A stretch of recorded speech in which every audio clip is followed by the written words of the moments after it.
សួស្តីបងប្អូនទាំងអស់គ្នាថ្ងៃនេះយើងនិយាយអំពីអាជីវកម្មហាងកាហ្វេនៅកម្ពុជាខ្ញុំដឹងថាមានបងប្អូនជាច្រើនកំពុងតែគិតអំពីការចាប់ផ្ដើមនៃអាជីវកម្មនេះប៉ុន្តែមុននឹងសម្រេចចិត្តយើងត្រូវមើលវាឲ្យបានគ្រប់ជ្រុងជ្រោយជាមុនសិនទីផ្សារនេះមិនមែនជាកន្លែងសម្រាប់អ្នកដែលទុនខ្សោយដែលមានដើមទុនតិចមិនមានពេលវេលាគ្រប់គ្រាន់និងគ្មានគោលដៅច្បាស់លាស់នោះទេតើភាពខ្លាំងនៃការប្រកួតប្រជែងដល់កម្រិតណាបងប្អូនទីផ្សារហាងកាហ្វេនៅកម្ពុជាកំពុងតែមានភាពឆ្អែតការប្រកួតប្រជែងគឺមានស្ថានភាពខ្លាំងក្លាជាទីបំផុតមានហាងកាហ្វេថ្មីបើកជារៀងរាល់ថ្ងៃហើយអ្នកដែលមិនមានយុទ្ធសាស្ត្រច្បាស់លាស់និងមិនមានភាពច្នៃប្រឌិតខ្ពស់និងគ្មានការតស៊ូនោះទេពួកគេនឹងមិនអាចរស់បានឡើយយើងនិយាយអំពីដើមទុននិងការចំណាយដ៏ខ្ពស់ការបើកហាងកាហ្វេត្រូវការដើមទុនតិចឬច្រើនអាស្រ័យលើទំហំហាងរបស់យើងប៉ុន្តែមិនថាហាងតូចមិនថាហាងធំឬក៏ការដាក់រទេះលក់ឬក៏ជាតូបក៏ដោយក៏ត្រូវការជួលទីតាំងដែលល្អការចំណាយទិញឧបករណ៍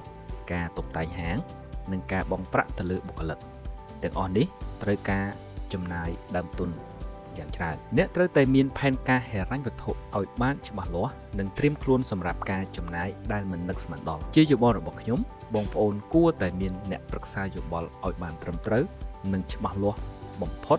មុននឹងចាប់ផ្ដើមនិយាយអំពីការផ្លាស់ប្ដូររសជាតិនៃអតិថិជនស្គាល់អំពីតម្រូវការអតិថិជនជាចំណុចឈ្នះរសជាតិនៃអតិថិជនកំពុងផ្លាស់ប្ដូរលឿនណាស់អ្វីដែលពេញនិយមថ្ងៃនេះ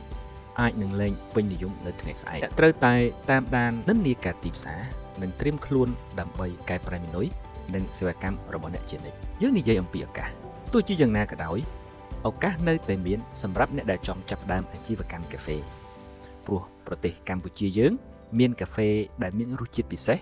អ្នកអាចបង្កើតម៉ាកយីហោដោយប្រើកាហ្វេក្នុងស្រុកបានអ្នកអាចបង្កើតម៉ាកយីហោកាហ្វេដែលមានបរិយាកាសពិសេស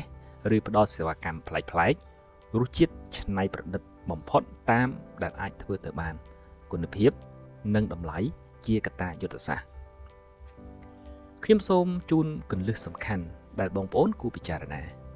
គន្លឹះសំខាន់បំផុតគឺការបង្កើតបទពិសោធន៍អតិថិជនដែលមិនអាចបំភ្លេចបានមិនមែនគ្រាន់តែជាការលក់កាហ្វេទេតែជាការបង្កើតកន្លែងដែលមនុស្សចង់មកម្ដងហើយម្ដងទៀតមិនថាកន្លែងដែលអ្នកលក់នោះជាអ្វីទេប្រើប្រាស់បណ្ដាញសង្គមប្រកបដោយប្រសិទ្ធភាពកុំគិតថាអ្នកអាចរកប្រាក់ចំណេញបានភ្លាមត្រូវមានការអត់ធ្មត់និងត្រៀមខ្លួនសម្រាប់ការងារលំបាកយើងនិយាយអំពីអនាគតនៃអាជីវកម្មកាហ្វេ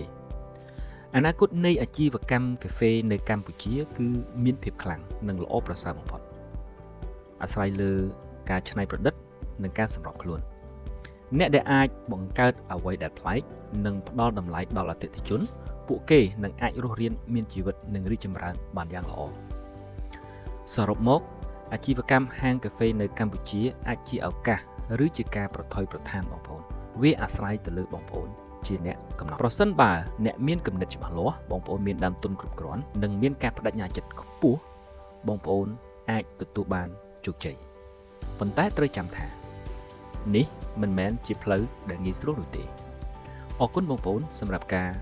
តាមដានទស្សនានៅវីដេអូខ្លីមួយនេះប្រសិនបើបងប្អូនមានសំណួរឬជាយោបល់សូមបងប្អូនសរសេរនៅក្នុង comment ខាងក្រោមជួបគ្នានៅវីដេអូក្រោយ